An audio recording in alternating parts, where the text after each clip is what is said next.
In this episode of Influencers Learn That Actions Have Consequences, we have Dr. Disrespect. So he was playing Starfield and almost immediately he got upset. Because in the character creator, you can pick your pronoun. It can be like he, she, whatever, right? And then the body types, it's not male, female, it's just body type 1, body type 2. And this got him upset. So he went to Pete Hines' Twitter. Random things.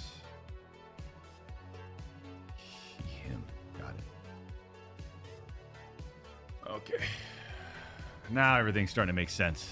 Everything's starting to make sense now. Everything's starting to make sense. Got it. So, like, first off, I don't even understand why he's getting so upset. Like, all you have to do, like, if you want to play, like, a straight guy, just pick he, him, and pick the body that you want to play. Like, I don't understand why you get so upset that you have to go do like, research into the people who made the game to figure out why it is the way it is. Like, it literally takes a half a second choice to move on and never have to think about it again if you're that fragile that you can't handle that. But going on, the main point of this is what he says next. I got it. So, I got to say this, Chance, just real quick. I just got to get it off my chest. Obviously, we've been hyping up Star Citizen for Starfield for a long time. We've been making it very vocal, right, Champs? Which I never understood, because why are people hyping up this game? It's a Bethesda game. It's going to be a Bethesda game when it launches. It's going to be a Bethesda game in space. They made a Bethesda game in post-apocalyptic world. They made a Bethesda game in medieval world. Now they're making a Bethesda game in space. I don't know what people were expecting. We had our team reach out. Hey, can we work with you? Can we do something? Due to past controversies, there's no way we can work with Dr. Disrespect. Yeah, so he's upset because they didn't want to pay him to play his game that he's playing anyways. So first off, I don't know why these big companies pay major streamers to play their game when everybody knows they're going to play their game anyways. So why waste that money? But okay, Dr. Disrespect thinks he deserves the bag from Bethesda, but he didn't get it because of his past controversies. Now, I'm a big believer, and you can say and do whatever you want. The problem comes in people expect you not to judge them based on what they say and do. If you say something that upsets a bunch of people that own a company, that company probably isn't going to want to work with you. That's fine. Like, say I get rich and famous, I blow up, I get on the level of someone like Soda Poppin', right? I know because of the things I say and the things I bring up in these videos, a lot of the big streamers probably aren't going to want anything to do with me. And that's just something I'll accept, because obviously I have no right to then cry that they don't want to work with me because of what I did. But moving on. So what are these controversies that Dr. Disrespect could be talking about, or that Bethesda could be talking about? I went from like the silliest ones to the biggest one that everyone seems to be ignoring completely, which is like crazy to me, because like the last controversy is like completely skipped over and like completely ignored. 99% of people, like the only person I've ever seen like talk about it was like Moon. But everybody knows this lovely controversy when he accidentally streamed in a public bathroom at an event and got a 2-week ban off Twitch. Pretty self-explanatory why you get banned filming in a public bathroom, especially when there's a child at the urinal. But that was just like a brain fart. That didn't seem malicious, so not that big of a deal. Moving on. Probably the best meme to come out of his legacy so far. Cheating on his wife, the apology he made, and now anytime anybody cheats on anybody, the 2-time gets brought up. Again, like, it's a controversy, but probably not the reason why they didn't want to work with him. Funny, though. Now to the more bizarre. He talked about Shungite on his stream. Anyways, I bought a whole bunch of Shungite rocks. Do you know what Shungite is? It's a 2 billion year old like rock stone that protects against frequencies and unwanted frequencies that may be traveling in the air. Yeah, I mean, salt is 2 billion years old too. Like, why doesn't that protect you from all these energies? Like, it's funny. Like, this is actually going to be kind of more serious at the end of the video, but like Shungite, he's like a crystal girl. He thinks crystals have magical powers. It's like horoscopes, but for, yeah, whatever. Moving on. Probably not what did it. Everyone knows this is probably why it happened. because there was a big thing with Activision because Nick Merckx came out saying some anti-trans stuff, saying to like leave their kids alone. I'm not going to get into all that. I already did a video on that, I believe, talking about why that was kind of dumb in the first place. But anyways, moving on.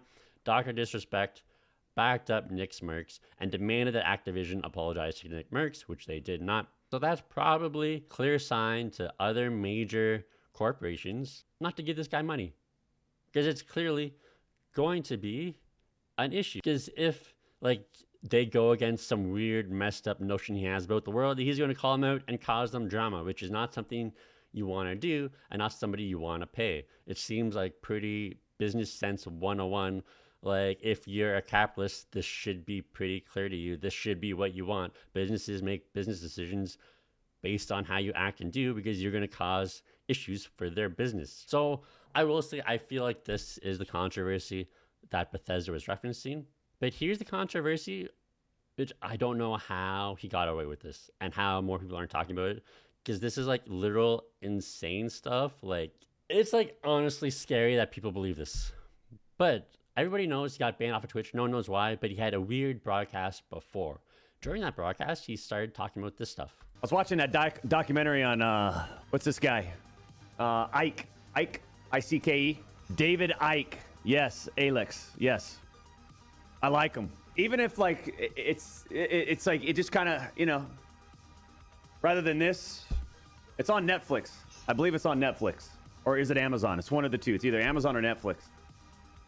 Little documentary on him. It's pretty enlightening. All it allows you to do is just sort of like, you know, allows you to step outside of the box just a little bit. Whether some of the stuff is not true or not, whatever. I think the whole goal, though, is to wake up! I actually bought the, Mrs. Assassin bought the book, actually, not me. I shouldn't take the credit. Because she's staring at me right now with a blade saying, I did. Things like this thick. I'm going to read it, though. So that may not sound too bad. David Icke, he has a documentary on Netflix. He has a book. Like, how bad can he be if he's on Netflix? So going into this, I'm going to give him the biggest benefit of the doubt that I can. Because I still believe, even with like the biggest benefit of the doubt, he still comes off as an insane crackpot who's like actually kind of dangerous. But if you don't know who he was, he's a conspiracy theorist. He's from England, a former footballer and sports broadcaster. He's written over 20 books, self-published since the mid-1990s, self-published for a reason, and spoken in more than 25 countries. In 1990, Icke visited a psychic who told him he was on Earth for a purpose and would receive messages from the spirit world. A little red flag there. This led him to claim in 1991 to be a son of the Godhead. Another red flag. But we'll get into why he's self-published and more of his conspiracy theories. So have you ever wondered where like the reptilian humanoid conspiracy theory came from? David Icke is considered to be like the grandfather of that. He essentially believes that, like, people believe in the Illuminati. He essentially believes in the Illuminati, but instead of just being like super powerful people who banded together, he believes they're a reptilian race from space who came to Earth, banded together, and has taken over the world. He believes these prominent figures are from the Anunnaki race of reptilians from the Draco constellation. And like, there's really no benefit of the doubt to give him here. This is just like what he believes and what he's talked about. Now, this is where I have to give him the benefit of the doubt, because he's been banned from multiple countries, one being Australia, because they call him a Holocaust denier, and like anti-Semitic. And he believes that a bunch of the British royal family are in fact alien lizards, which is back to this whole conspiracy theory. And that September 11th was an inside job, of course, because he's a conspiracy theorist, right? So to give him the biggest benefit of the doubt, he may not be like, he may not be a Holocaust denier.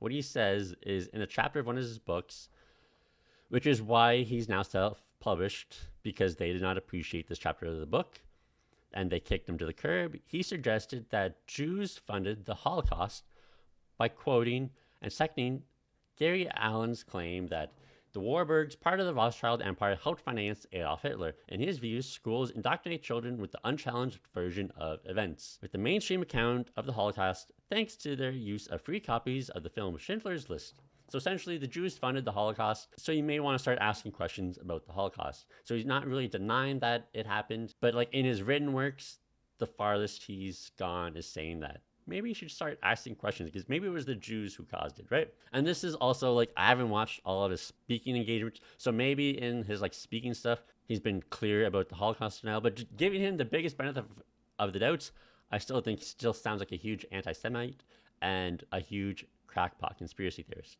But it goes on and gets more blatant. He was again banned from another country, this time the Netherlands, because he was a COVID denier. He was one of the guys who was saying that the COVID pandemic is spread by the 5G mobile network and that Jewish groups were involved. So like this gets into scary territory because like he's talking about how like the 5G network like spread the pandemic, and like Dr. Disrespect was talking about how like he bought all these rocks to protect from all of these signals and energies and stuff, which fits in with this whole 5G conspiracy theory. And once again, he brings up the Jews, but he's not anti-Semitic at all, right? And not a Holocaust denier.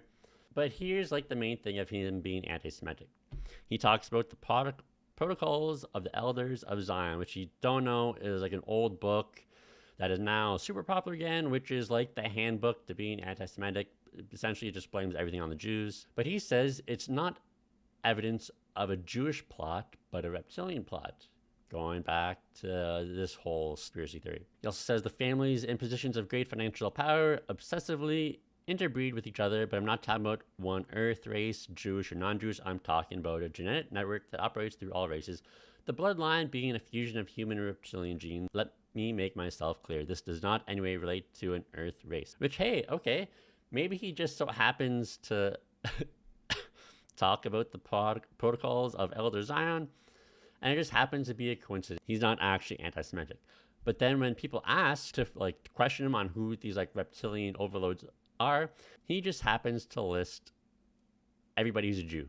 But I'm sure all of that and all of this is just a major coincidence. Everything is just being taken out of context, right? Surely. So like even if the reason why Bethesda doesn't want to work with Dr. Disrespect is because of the whole Activision stuff with Nick Merckx and him standing in support of Nick Merckx, I think there's plenty of reasons why Dr. Disrespect promoting David Icke to his fan base as somebody you should probably watch and read because he wakes people up is a good enough reason by itself that you may not want to give this guy a ton of money.